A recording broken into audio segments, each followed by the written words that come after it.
تفسير سورة التكوير. بسم الله الرحمن الرحيم. waxaan ku bilaabayaa magaca Ilaahay ee naxariista guud iyo midda gaar ahaaneed ba naxariista.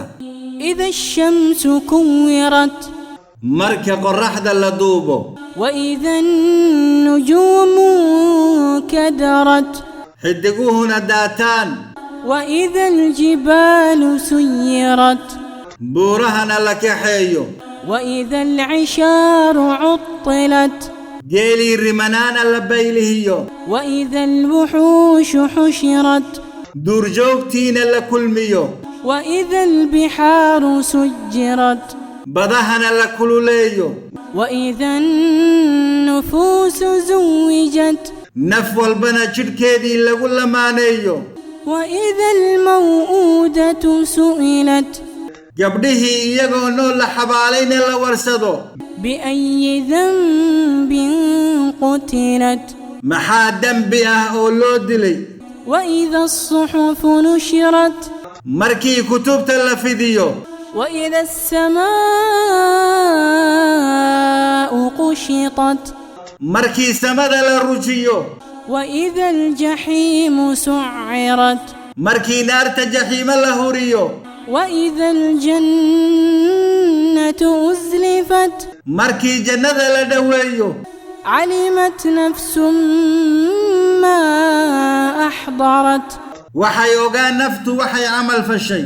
فلا أقسم بالخنس allah wuxuu ku dhaartay xidigaha qarsooma الجوار الكنس ee socda iftiinka qorraxdana ku qarsooma, والليل إذا عسعس iyo habeenku markuu jeedsado, والصبح إذا تنفس iyo subaxu markuu soo qaabilo. إنه لقول رسول كريم ee quraanku waa hadalkii allah ee uu soo raray malag sharaf leh, ذي قوة عند ذي العرش مكين xoogna leh, alle agtiisana darajo ku leh, مطاع ثم أمين laguna adeeco halkaas aaminna ah. وما صاحبكم بمجنون saaxiibkiina nabi muxamed sallallahu alayhi wasallam ma aha mid waalan, ولقد رآه بالأفق المبين horay buuna u arkay jibriil jihadii caddayd. وما هو على الغيب بضنين nebigu sallallahu alayhi wasallam ma aha qof ku bakhiili gaarsiinta waxyiga, وما هو بقول شيطان رجيم qur'aankuna ma aha hadal shaydaan la fogeeyey.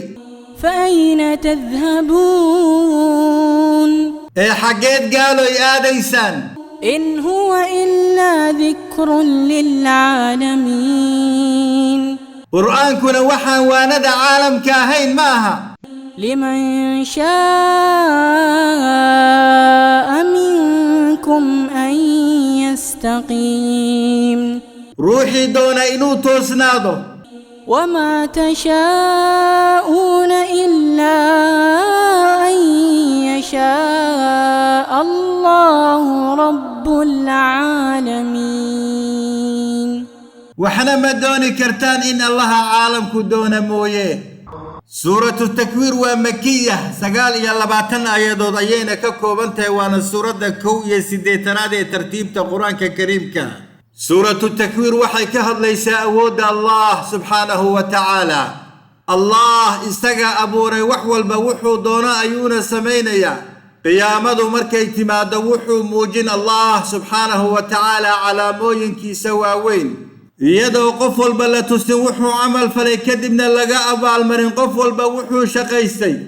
qur'aanku waa hadalkii allah u soo dhiibay malakul jibriil si uu nebi muxamed calayhi salaatu wasalaam u gaarsiiyo.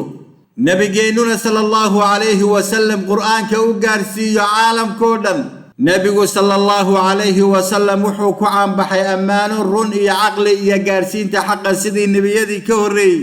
الله سبحانه وتعالى وحدنا يا دونك كسع وحو سدولين مسعنا يا هذا والله أعلم وصلى الله على نبينا محمد